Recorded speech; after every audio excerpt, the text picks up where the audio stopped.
The latest darling that I've been love-struck by is a game called Celeste, a platformer that is more difficult than meets the eye. The objective of Celeste is to guide the main character Madeline up a mountain through a series of platforming challenges and objectives. The game is punishingly difficult, so expect to die, a lot, but in the punishing defeat it never feels cheap or frustrating. In fact, frequent deaths are the norm, but dying is more an exercise in perseverance. You see, Madeline has some inner demons, and only through climbing this mountain can she find a way to overcome her fears and personally perceive shortcomings.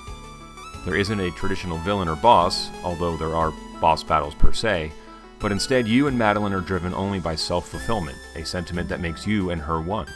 There is a story with sharp dialogue that made me genuinely laugh at times, as well as hyperventilate with anxiety and fear.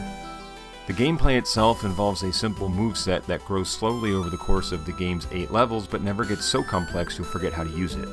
It's been one of the few games that feels as if it's actually teaching you as you go along, growing and getting better as both a player and main character. By the time you complete your journey, I felt something I haven't felt in gaming in a long time. True achievement. Most games now reward you with power-ups, kill streaks, unlockables, weapon trees, you name it, and by the end of the game you are an overpowered monster wreaking havoc on anyone or anything that stands in your way. In Celeste, Madeline stands in her own way, but is out to prove to herself that she doesn't need to. Celeste rewards you with different skills, but they are more tethered to how each level plays and inherent to the character progression. The character progression is tethered to the story, by climbing higher up the mountain and facing your fears. Celeste is an easy game to recommend, but a difficult one to play. If you are turned off by difficulty, and don't be ashamed here, you may not make it very far into this one without throwing in the towel. Those that do will be challenged and rewarded with a great story, lovely characters, and an emotionally fulfilling adventure. If you're on board to level 30, will find that this game works great in short bursts, both on the big screen and handheld. It's easy to clear a few screens, then pause and pick up later.